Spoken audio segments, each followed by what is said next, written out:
Welcome to the Tantra and Yoga podcast. These podcasts are recorded live at Anuttara ashram with Artemis and Bhairav in the Nishka Nation of northern BC, Canada. For more information, you can visit anuttara.org.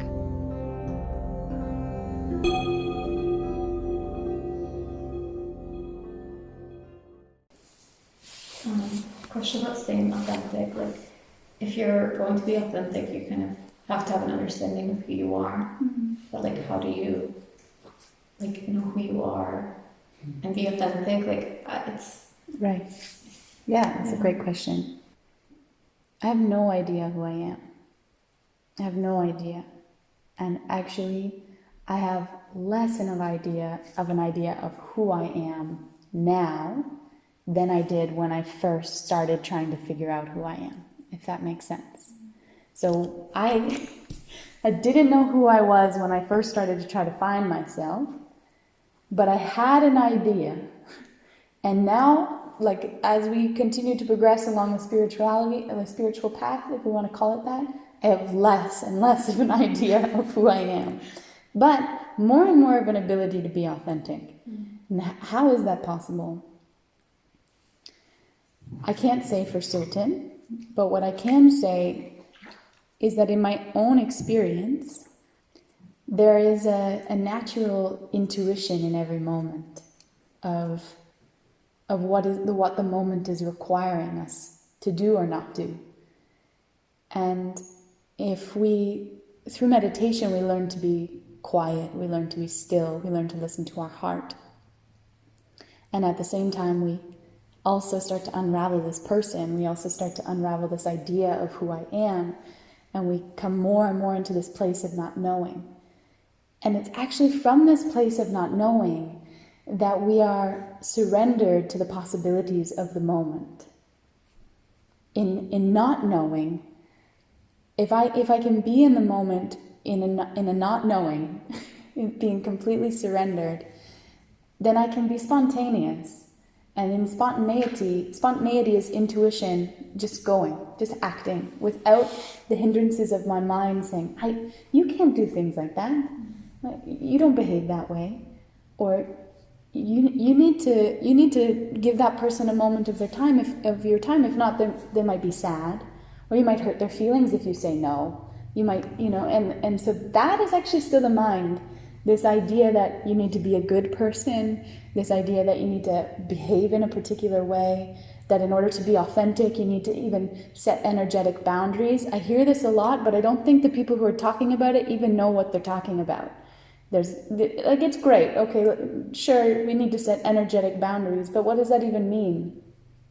What it means, really, what I think is better language is to rest in your heart, to try to be as innocent as possible in the moment. And in that innocence, I mean, you're like a child and you don't really know how to behave. You're not acting from a learned script of, I should behave this way or I should behave that way, I shouldn't, And so instead, when something comes, you can either say, no, I don't like that and I don't want to do that.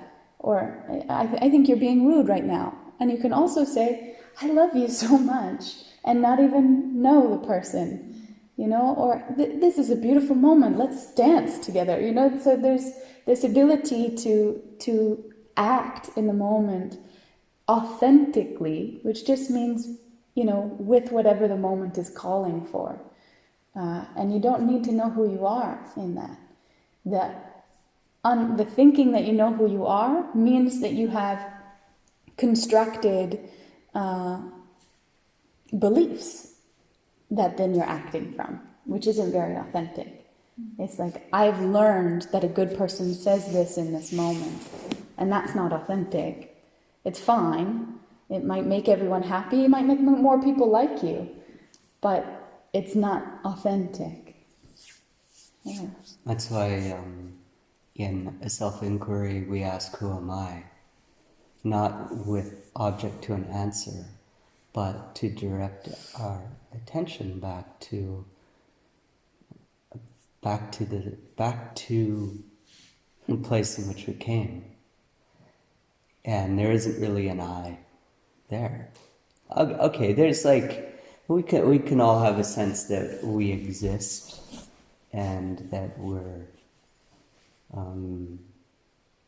that we exist, that this attention seems to come from a place. But when we inquire deeper, there's nobody home. You know, there's like, it's an empty place, but full. Empty, full place. Someone was asking last week, what do you mean when you say the truth is in the paradox or something like this? That's it right there. and that's what, like, this term emptiness, like, it's like the act of being empty, the deepening of empty. And actually in Buddhism they focus a lot on emptiness. But in Hinduism, they focus more on the fullness, and more on the infinite. And I remember Adi Ashanti saying, he said, no one wants to hear about the emptiness. They feel their lives are empty enough. They want more things. And he said, okay, in some different traditions, they say the fullness, it's the perfect thing for the ego. What? I can become the universe? I'd love to become the universe. But actually, it's also empty. Mm-hmm. But we're not lacking anything in that emptiness. Mm-hmm.